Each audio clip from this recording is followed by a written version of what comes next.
Hi friends, நான் இப்போது நண்டு குழம்பு நண்டு கிரேவி எப்படி செய்யறதுன்னு காட்ட போகிறோம். நண்டெல்லாம் கழுவி நல்லா க்ளீன் பண்ணி வச்சுக்கணும். சுத்தமாக நல்லா கழுவி எடுத்து வந்தாச்சு. இப்போது நம்ம தேவையான பேஸ்ட்டு கொஞ்சம் எப்படி ரெடி பண்ணுறதுன்னு சொல்கிறேன்.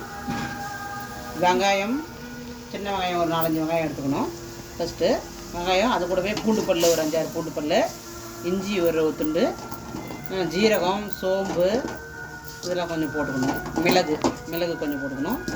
போட்டு நல்லா வெங்காயம் நல்லா பேஸ்ட் பண்ணி அரைச்சி வச்சுக்கணும்.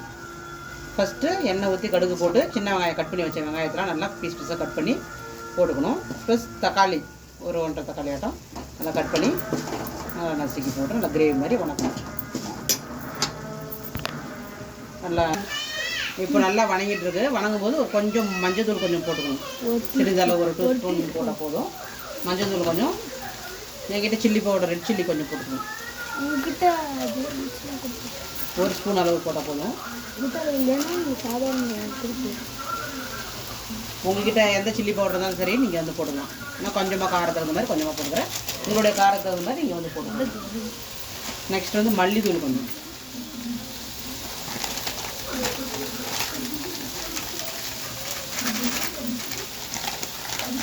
மல்லித்தூள் சிறிதளவு.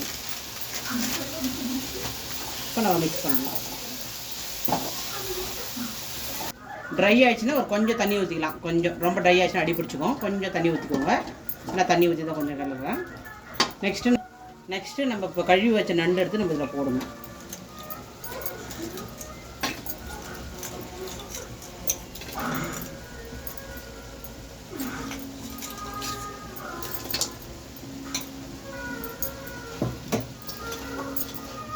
நல்லா பிடிக்கணும். கொஞ்சம் உப்பு போட்டு தேவையான அளவு உப்பு.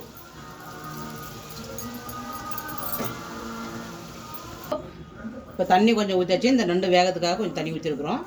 கொஞ்சமாக தண்ணி, ஒரு கிளாஸ் தண்ணி ஆட்டம் நான் ஊற்றிருக்கிறேன். உங்களுக்கு தேவையான தண்ணி, இந்த நண்டு மூழ்கிற மாதிரியான தண்ணி ஊற்றிக்கணும். ஊற்றிட்டு நம்ம வேக வைக்கலாம். இப்போ ஒரு மூடி போட்டு மூடி வச்சு கொஞ்சம் நேரம் 5 நிமிஷம் வச்சு பார்க்கலாம். ஓகே. சிறிதளவு தேங்காய் ஒரு 2-3 பல் தேங்காய் போட்டு கொஞ்சம் அரைச்சி வச்சுருக்கிறேன்.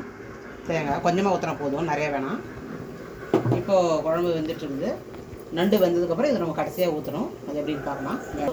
இப்போ தண்ணி ஓரளவு ட்ரை ஆச்சு, நண்டு ஓரளவு வெந்துடுச்சு. கடைசியாக நம்ம என்ன பண்ணோம், நம்ம அரைச்சி வச்ச நம்ம இந்த பேஸ்ட்டு, தேங்காய் பேஸ்ட்டை வந்து நம்ம ஊற்றணும்.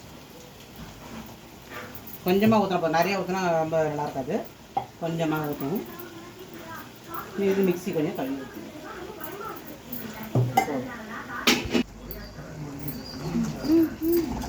நல்லா ட்ரை ஆகிடுச்சு. நம்ம தேங்காய்லாம் ஊற்றுனதுக்கப்புறம் கிரேவி கொஞ்சம் நல்லா கெட்டியாகிடுச்சு. இந்த பக்கம் வந்ததுக்கப்புறம் நம்ம நண்டும் பாருங்கள் நல்லா ரெட்டிஷ் ஆகிடுச்சு. அந்த கலர் தெரியல, இப்போ நல்லா ஆரஞ்சு கலர் வந்துடுது. நல்லா சரி ஆகிடுச்சு. இப்போ நம்ம கடைசியாக நம்ம என்ன பண்ணலாம், கொத்தமல்லி தழை, தேவையான கொத்தமல்லி தழை தூவி ஆஃப் பண்ணிடலாம். ஆஃப் பண்ணிவிட்டு கொஞ்சம் கொத்தமல்லி தழை தூவி இப்போ நம்ம தேவையான கொத்தமல்லி தலையை போட்டுக்கலாம். அவ்வளோ ஸ்டவ் ஆஃப் பண்ணியாச்சு. இப்போ நம்ம சும்மா லைட்டாக பரட்டி விட்ட போதும்.